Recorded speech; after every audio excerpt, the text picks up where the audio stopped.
नमस्कार, नमस्कार, नमस्कार. वीकली कट्ट्यामध्ये तुमच्या सगळ्यांचं सहर्ष स्वागत आहे. IPL पुन्हा चालू झालेली आहे, पण आपला वीकली कट्टा मात्र कधीच थांबला नव्हता. तुमचे लाईक, शेअर, सबस्क्राईब आवडलेल्या एपिसोडला येत राहू द्या. आपला मेंबरशिपचा ऑप्शनही आहे YouTube आणि Facebookला, तोही तुम्ही चेक करत राहा आणि आमची वाट बघत राहा. हे मी शेवटी म्हणतो, पण आज सुरुवातीलाही म्हणतोय. आज आपल्या बरोबर आहेत वीकली कट्ट्यामध्ये गप्पा मारायला द हिंदूचे ज्येष्ठ पत्रकार अमोल कराडकर. अमोल, स्वागत आहे तुझं. धन्यवाद आदित्य. अमोल, IPL पुन्हा चालू झालंय, पण एवढा जोश दिसत नाहीये. पण बुधवारी म्हणजे 21 तारखेला जी मॅच होणार आहे मुंबई इंडियन्स विरुद्ध दिल्ली कॅपिटल्स, ती आता व्हर्च्युअल क्वार्टर फायनल म्हणजे साध्या मराठीत ज्याला उपांत्यपूर्व लढत म्हणतात तशीच झालेली IPL मधली. बाकी सगळे सामने मिनिंगलेस झालेत. दोन मुद्दे. एक म्हणजे व्हर्च्युअल क्वार्टर फायनल रूढार्थाने नाही म्हणू शकत आपण. त्याच्यावर बरंचसं अवलंबून आहे. कारण की त्याच्यात जर दिल्ली कॅपिटल्स जिंकले तरी दिल्ली कॅपिटल्स पुढे जातीलच असं नाही. त्याच्यात जर मुंबई इंडियन्स जिंकले तर जिंकले. त्यामुळे मुंबई इंडियन्ससाठी ती व्हर्च्युअल क्वार्टर फायनल आहे का? तरीही नाही. कारण की त्यांच्यासाठी अजून एक चान्स उरलेला आहे.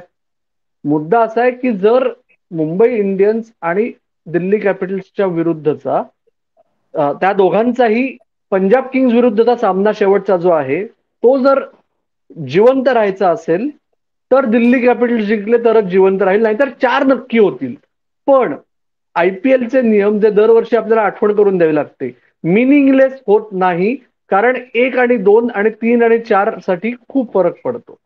आत्ता तरी अशी शक्यता आहे की मुंबई इंडियन्स किंवा दिल्ली कॅपिटल्स जे पोचतील ते त्यांना एलिमिनेटर नक्की खेळवावं लागेल. ते 3 आणि 4 मध्येच संपण्याची शक्यता जास्त आहे.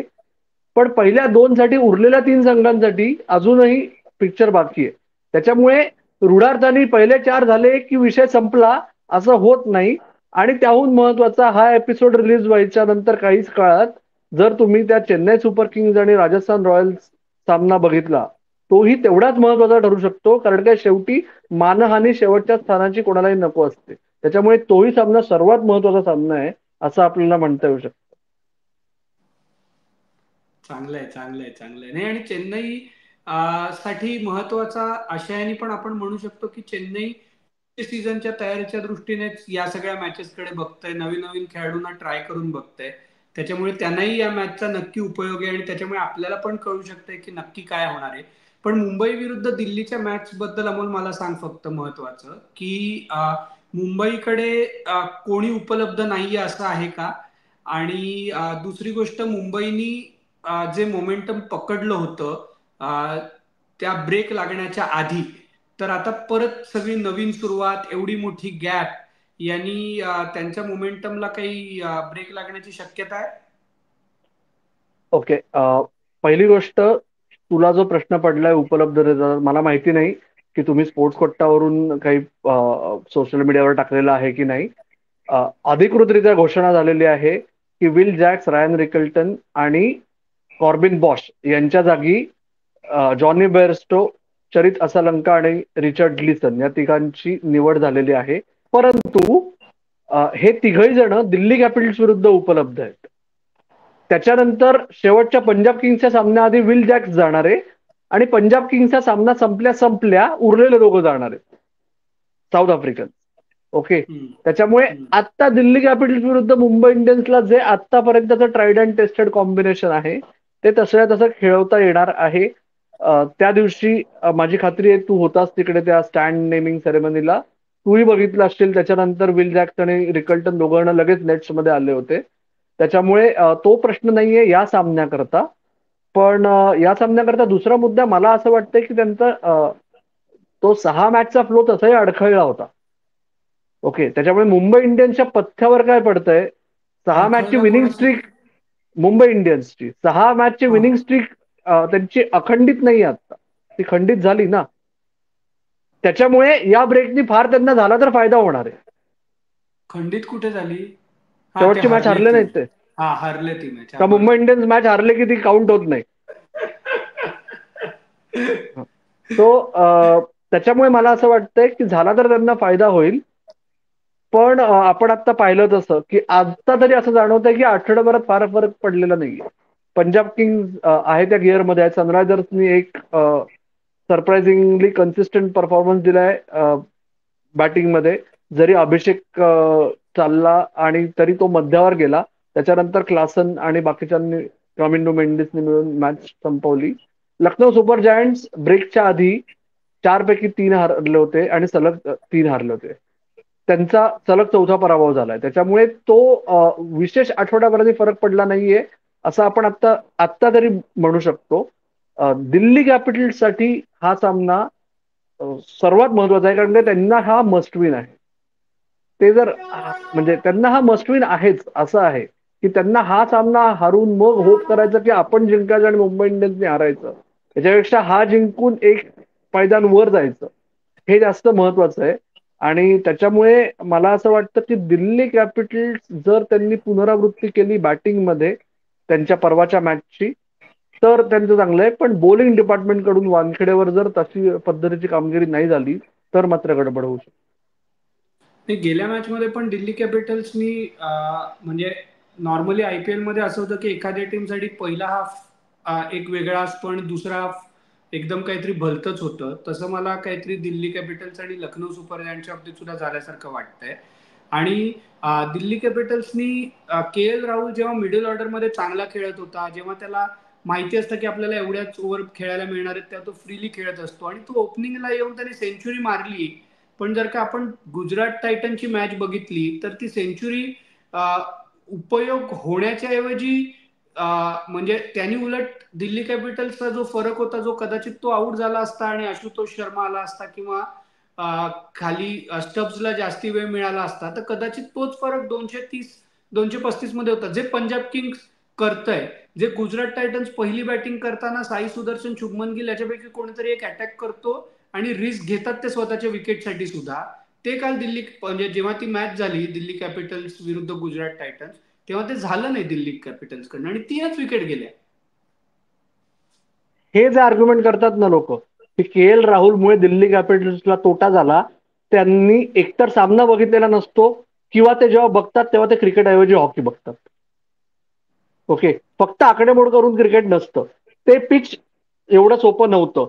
KL राहुल स्वतःहून हात वर करून त्यांनी सांगितलं की मला ओपन करायला द्या, मी इनिंग अँकर करतो, बाकीच्यांना तोडू दे.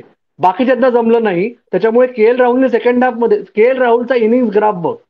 दर 5 ओव्हर नंतर त्यांनी किती बॉल्स फेस केलेत आणि किती रन्स केलेत. KL राहुल स्टॅग्नेट झाला नाही, पलीकडच्या एंडनी जमलं नाही, ही KL राहुलची चूक नसते. KL राहुलनी जर ते शेवटच्या 10 ओव्हरमध्ये खेळून तोडून 112 रन नॉट आउट राहिला नसताना तर दिल्ली कॅपिटल्सचं दुकान परत 150वर अडखळलं असतं. त्याच्यामुळे KL राहुल हे अत्यंत पंचिंग बॅग आहे. त्याच्यामुळे त्यांनी काहीही केलं तरी त्याला फक्त टीका करायची ही सवय लागली आहे समस्त भारतीय क्रिकेटला. याचं हे पुन्हा एकदा मूर्तबुंत उदाहरण आहे असं मला वाटतं. We agree to disagree. माझं असं म्हणणं आहे की तुम्ही 200 रन करूनही तुम्ही त्या पिचवरती जर का हरणार आहात तर रादर दॅन म्हणजे जी टीम इंडियाची स्ट्रॅटेजी होती की यायचं, मारत राहायचं, मारत राहायचं, मारत राहायचं, मारत राहायचं, तुम्ही आयदर 225 कराल किंवा 160 कराल, तरच तुम्ही 220 कराल तरच तुम्ही मॅच मध्ये राहाल. आणि KL राहुल वरती उगाच टीका करण्याचा प्रश्नच नाहीये. माझं हे आधीपासून मत आहे, कट्ट्यावरती पण मांडलेलं आहे, 1000 वेळा मी बोललेलो आहे की जेव्हा त्याला 20 ओव्हर मिळतात आणि जेव्हा त्याच्याकडे 10च ओव्हर असतात, जर का 10 ओव्हर असतानाचा KL राहुल हा जास्ती बेटर असतो टीमच्या दृष्टीने, कारण तो माइंड मध्ये क्लिअर असतो.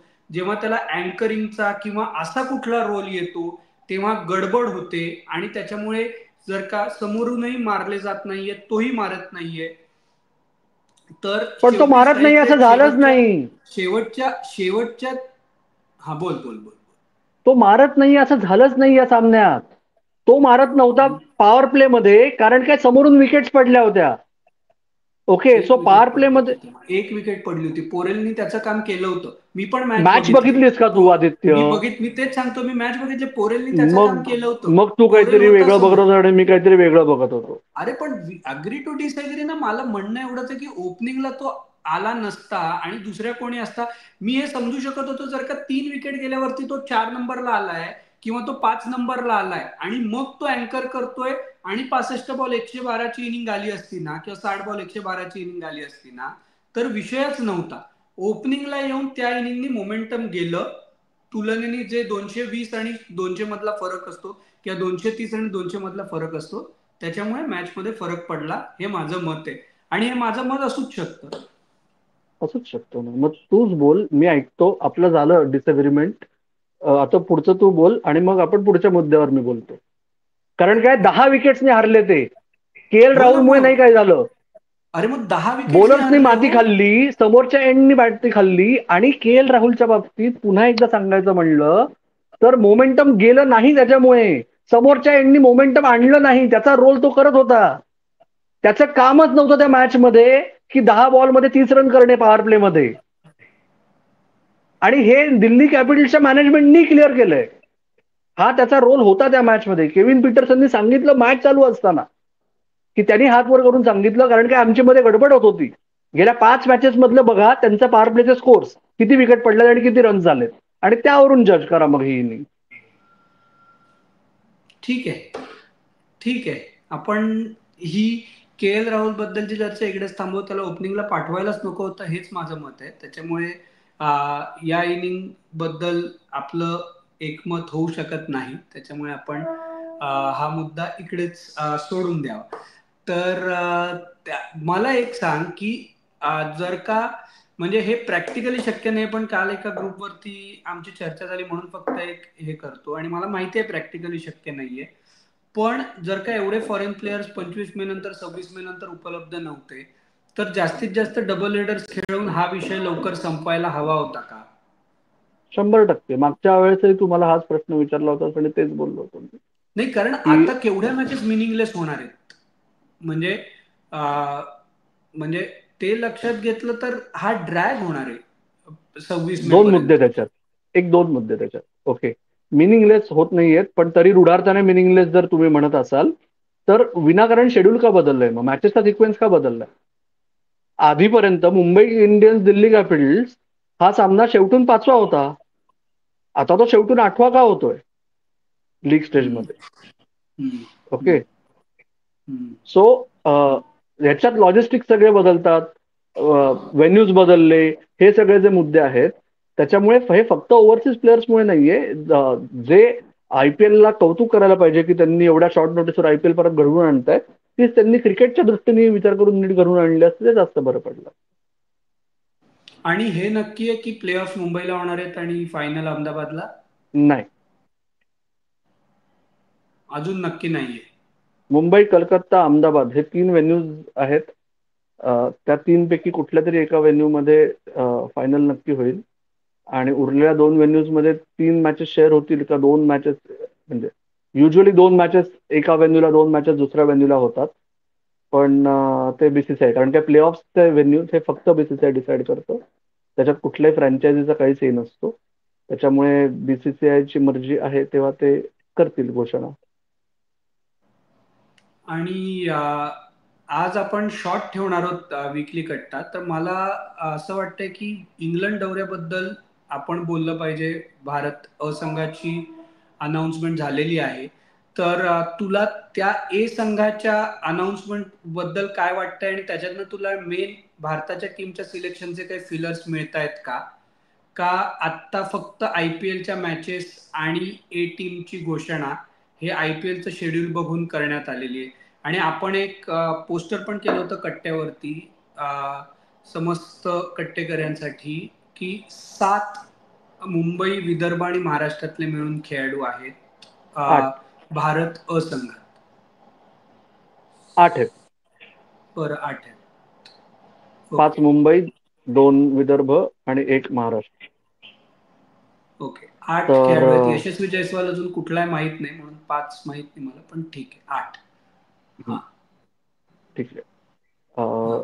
तर मुद्दा असा आहे की याच्यावरून टेस्ट संघ फार आत्ता तरी पॉइंट नाहीये. दुसरी गोष्ट, टेस्ट संघ ऑलरेडी निवडला गेलाय, त्याची घोषणा बाकी आहे. का बाकी आहे मला माहिती. इंटरेस्टिंग. तिसरा मुद्दा, टीमची जी अनाउन्समेंट आहे आणि सिलेक्शन आहे त्याच्यात तुम्ही बघितलं तर एक म्हणजे जे सिंगल फॉर्मॅट स्पेशलिस्ट आहेत, ज्यांना एकाच फॉर्मॅटसाठी टेस्ट मॅच फॉर्मॅटसाठी कन्सिडर केलं जातं फक्त, असे खेळाडू म्हणजे कोण? की अभिमन्यू ईश्वरन, सरफराज खान या कॅटेगरीतले खेळाडू, किंवा जे रणजी ट्रॉफीमध्ये स्वतःचं नाणं खणखणीत वाजवत आहेत, हर्ष दुबे, तनुष कोटियन यांच्यासारखे खेळाडू. आणि शार्दूल. मग पुढची अ, पण शार्दूल आत्ता कंटेन्शन मध्ये आहे, आणि शार्दूल दोन्ही कॅटेगरीत आहे. की जो पुढचा मुद्दा मी मांडतोय, की जे रणजी ट्रॉफी सॉरी जे आयपीएल मध्ये प्लेऑफ्स मध्ये पोचायची शक्यता शून्य किंवा सर्वात कमी अशा पद्धतीचे खेळाडू. त्याच्यामुळे टॉप चार जे आत्ता कंटेंडर्स आहेत त्यातले किती खेळाडू आहेत ए टीम मध्ये, ती काळजी घेतली गेलेली आहे. बरोबर. कारण काय, ए टीम जाणार आहे 25 तारखेला. शुभमन आणि साई सुदर्शन जे दुसरा सामना खेळणार आहेत, ते दोघं सोडून बाकी सगळे जाणार आहेत 25 तारखेला. त्याच्यामुळे मला आत्ता तरी असं वाटतं की याच्यात कोणाच्या, म्हणजे आता याच्यात गंमत बघा. तुषार देशपांडे उदाहरणार्थ, की तुषार देशपांडे रणजी ट्रॉफी शेवटची मॅच कुठली खेळला हे चेक करा. आणि तो मुंबई. आता इंडिया एच्या टीम मध्ये आहे पेस बॉलर म्हणून. तो त्याचा फर्स्ट क्लास, तो टेस्ट मॅचच्या कंटेन्शन मध्ये आहे का, प्रश्नचिन्ह आहे. ओके. त्याचा फर्स्ट क्लासच्या फॉर्मच्या बेसिसवर सिलेक्शन झालंय का, प्रश्नचिन्ह आहे. त्याच्यामुळे हा सगळा विचार करता म्हणजे तुषार देशपांडे हा डिझर्विंग आहे, त्यांनी चुणूक दाखवली आहे, पण फॉर्मच्या बेसिसवर आहे का, तर प्रश्नचिन्ह आहे. हा मुद्दा आहे त्याच्यात. तो गेला अख्खा रणजी सीझन खेळला नव्हता ना, तर मुंबई जी फायनल होती रणजीची ती त्याची शेवटची का त्याच्या आधीची तमिळनाडू विरुद्धची मला वाटतं त्याची होती का अंतिम फायनल सामना खेळला. खेळला नव्हता. अंतिम अंतिम सामना सामना खेळला खेळला. का? ओके. ओके. ओके. मला याच्यात फक्त एकच प्रश्नचिन्ह वाटतंय अमोल, की मोहम्मद शमीतला ए टीम मध्ये घेतलं नाहीये, याचा अर्थ तो टेस्ट टीम मध्ये नाहीये का त्याची काळजी घेतली जाते? कारण तो अ, म्हणजे इंज्युअर्ड होता, तो आधीही टेस्ट मॅचेस खेळला नव्हता, ऑस्ट्रेलियातही गेला नव्हता, आता तो अख्खी आयपीएल खेळलेला आहे. पण त्याचा 4 दिवसाच्या मॅचमध्ये फिटनेस तपासून बघण्याची गरज वाटत नाहीये का निवड समितीला, का ती एकच मॅच इंडिया विरुद्ध इंडिया ए होणार आहे त्या बेसिसवरती ठरेल कदाचित. असू शकेल, असू शकेल. आता मी इंडिया स्क्वॉडच्या बाबतीत कुठलेही आडाखे बांधणं हे मी टाळायचा प्रयत्न करेन शक्य तेवढा. फक्त एक सांगतो की मोहम्मद शामी इंडिया ए साठी जसं तू म्हणलास, जर त्याला टेस्ट करायचं असेल तर ते 4 दिवस मॅच एक आहे. नाहीतर अडॅप्टेशनसाठी किंवा अक्लिमेटायझेशनसाठी शामीला नेण्यापेक्षा तुषार देशपांडेला नेलेलं चांगलं, कारण अनुभव तरी मिळेल. शामीला नक्की माहिती आहे इंग्लंडमध्ये लेन्स कशा ऍडजस्ट करायच्या असतात. आणि दुसरा मुद्दा, भारताचा संघ देखील 6 जूनला जाणार आहे. त्याच्यामुळे त्या मॅचच्या आधी सुद्धा आठवडाभर मिळणार आहे सर्व संघाला सराव आणि अडॅप्टेशनसाठी. त्याच्यामुळे मला असं वाटतंय की आत्ता काही म्हणजे याच्यावरून आत्ता मी कुठल्याच सुतावरून कुठलाच स्वर्ग गाठणार नाही की शामी नक्की संघात आहे किंवा शामी नक्की संघात नाहीये. कारण काय, बीसीसीआयचं कल्चर जे आहे की झाकली मूठ 1.25 लाखाचीच ठेवायला त्यांना आवडतं. त्याच्यामुळे कुठलीच ट्रान्सपरन्सी नाहीये, मग काय करणार.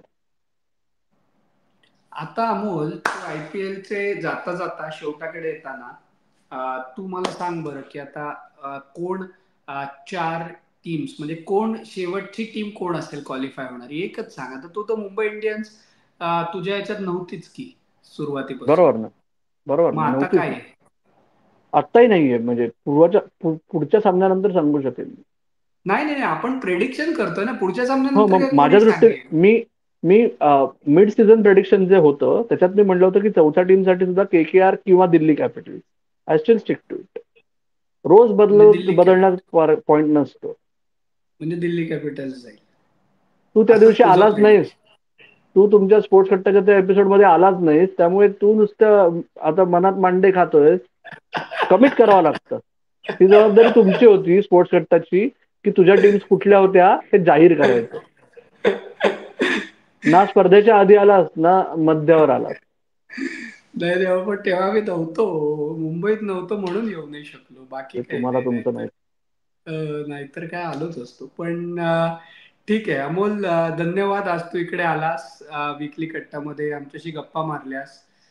मतमतांतर होतच राहतात आणि त्याच्यातच मजा आहे.